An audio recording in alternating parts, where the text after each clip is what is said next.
Hello everyone, welcome to Pitambara educators. आज हम इस वीडियो में इम्पॉर्टेंट एमसीक्यूज डिस्कस करेंगे for the part employability skills for class 12th students who are having subject IT and its code is 802. As we all know that in this part employability skills there are three units: communication skills, self management and ICT skills.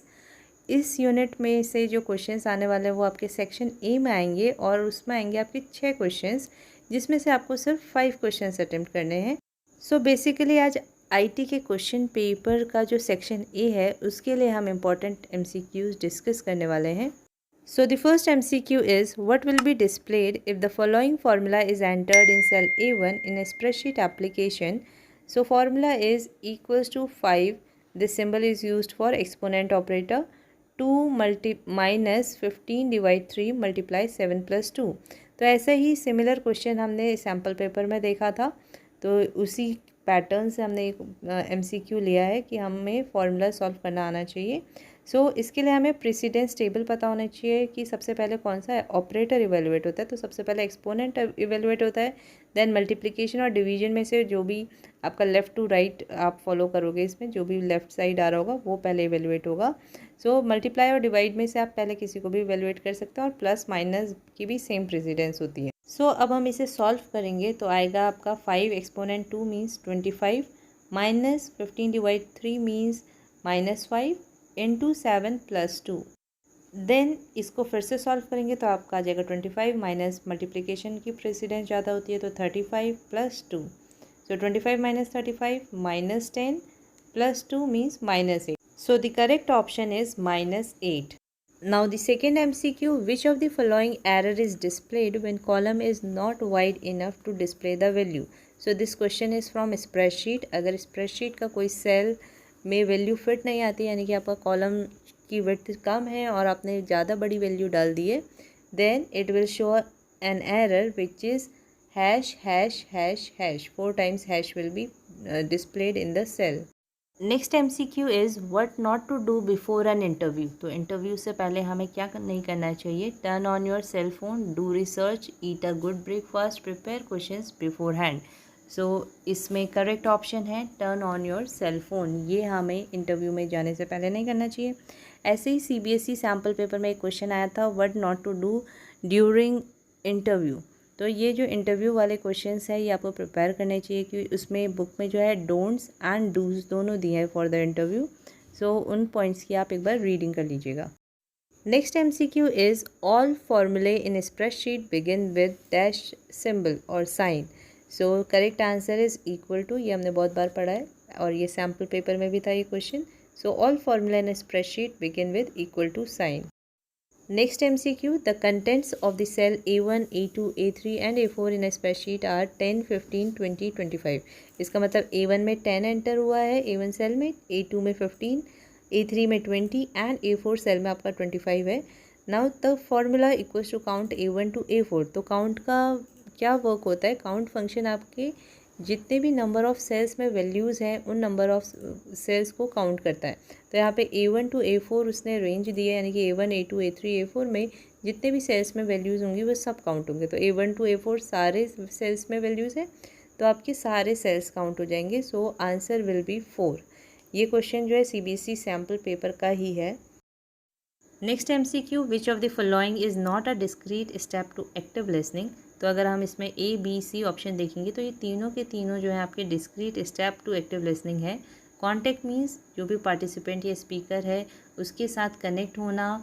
Absorb means yes again उसके साथ connect होना through non verbal gestures like eye contact, open posture.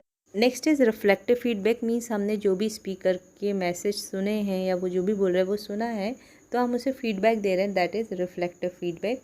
और इसमें एक और step होता है that is confirm. तो इन तीनों में से जो भी है कोई भी ऐसा ऑप्शन नहीं है जो कि एक्टिव लिसनिंग का स्टेप ना हो। The answer is none of the above. अगर आपको क्वेश्चंस की लैंग्वेज थोड़ी सी डिफरेंट लग रही है, इट मीन्स जो बुक में लैंग्वेज है और ये जो क्वेश्चंस की लैंग्वेज है ये थोड़ी सी डिफरेंट लग रही है, तो अगर आप सैम्पल पेपर में भी देखेंगे तो कुछ ऐसे वर्ड्स हैं जो मे बी बुक में ना हो। लाइक हमने देखा था ग्रेगेरियस एक वर्ड है उसमें जो आपको जो सीबीएसई की बुक है उसमें नहीं मिलेगा। तो सीबीएसई ने अपनी वेबसाइट में 2 पीडीएफ प्रोवाइड की हैं, जिसमें से कि एक बुक है और दूसरा स्टडी मटेरियल है।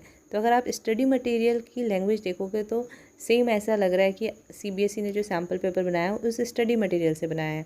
तो उसका पीडीएफ मैं डिस्क्रिप्शन बॉक्स में आपको लिंक दे दूँगी, आप उसे डाउनलोड करके उसको भी एक बार देख लीजिएगा, या फिर मेनली उसमें बहुत शॉर्ट में तो आप उससे भी एक बार पढ़ सकते हैं।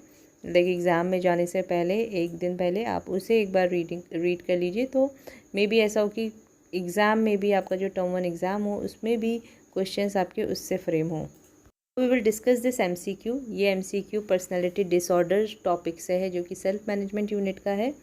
Dash is a condition marked by over reliance on other people to meet one's emotional and physical need. So अगर हम किसी पे ओवर डिपेंड हो गए हैं अपनी इमोशनल या फिजिकल नीड के लिए, तो इस पर्सनैलिटी डिसऑर्डर को बोलते हैं dependent.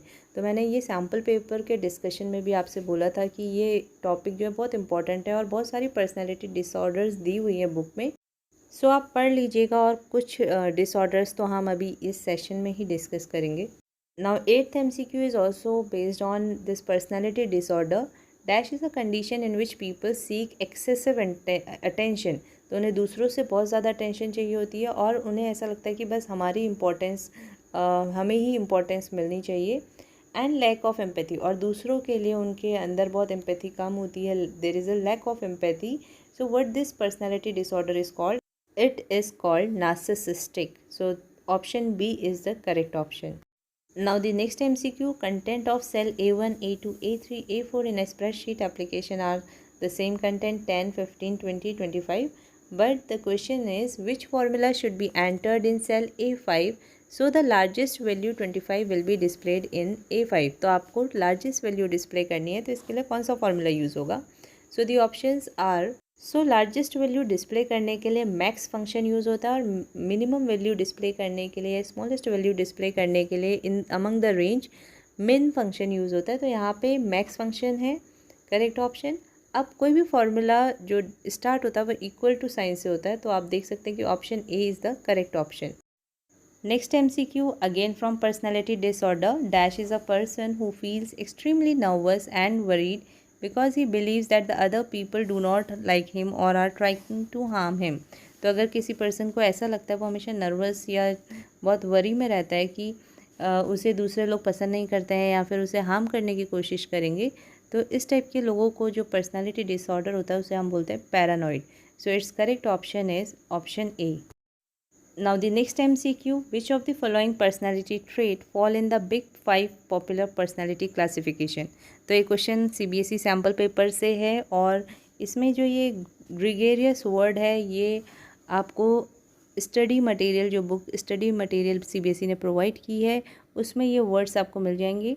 So option B, C, D, avoidant, borderline, obsessive, these all are personality disorder. और अगर हम ग्रीगेरियस की बात करें तो इट मीन्स ऐसा पर्सन जो सबके साथ मिलजुल कर रहता है, ही इज़ ग्रीगेरियस. तो ये जो है पर्सनैलिटी ट्रेट के अंदर आता है. बिग 5 पॉपुलर पर्सनैलिटी क्लासिफिकेशंस, इसके अंदर ये ग्रीगेरियस वर्ड आता है. तो अगर आपने पर्सनैलिटी डिसऑर्डर अच्छे से पढ़ा है तो आपको वैसे ही इसका आंसर पता चल जाता. Now next one, which of the following is a source of motivation? Yes, music, good books, expensive ideas, these all are the source of motivation. So the correct option is all of the above. Now 13th MCQ, which of the following is not a personality trait? इसमें आपको बताना है कि इनमें से कौन सा जो है personality trait नहीं है. So gregarious we know it is a personality trait. Avoidant personality disorder होता है. So the correct option is option B. Next MCQ, OCPD stands for, it is again a personality disorder, जिसका मतलब होता है कि अगर कोई पर्सन है जो बहुत ही एक्सट्रीम परफेक्शनिज्म है, यानी कि उसको हर चीज़ साफ़ चाहिए, हर चीज़ परफेक्ट चाहिए, so it means he is having a personality disorder which is called obsessive, और या फिर OCPD, जिसका फुल फॉर्म होता है obsessive compulsive personality disorder. So option A is the correct option. Now this MCQ is from unit ICT skills. Which of the following character is used to concatenate two strings? Concatenate means join two strings in a spreadsheet. So the options are hash, dollar, ampersand, equals to. So the correct answer is option C, that is ampersand. So this much for this video. In next video I am going to post the MCQs for unit database concepts, and I hope ये video आपके लिए helpful रहेगी for the exams. And please like the video, share the video with your friends and subscribe the channel. Thank you for watching this video and best wishes for your exams.